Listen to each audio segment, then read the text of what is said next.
Welcome to Luca and Miguel. Enjoy the video.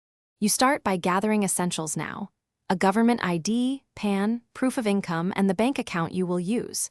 Once you have those, open the Cred app or web portal and create your account. Verify your phone and email. Next, complete KYC, scan documents, and permit bank verification so your income and account can be authenticated.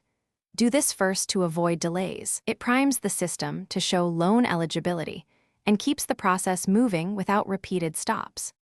Now choose how much to request and why. You pick a precise amount and tenure to control EMIs.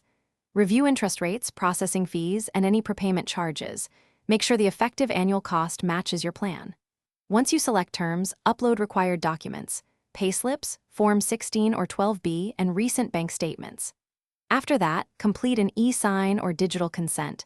This authorizes credit checks and speeds approval. If multiple offers appear, compare total cost over the full tenure before proceeding.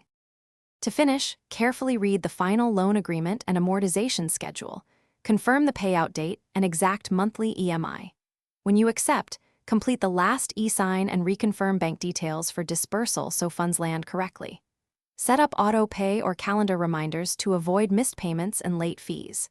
If your application is declined, don't panic. Check the rejection reason, verify documentation accuracy, update any incorrect information. Then resubmit or contact support. Thanks for watching and please subscribe. It's the best investment you'll ever make.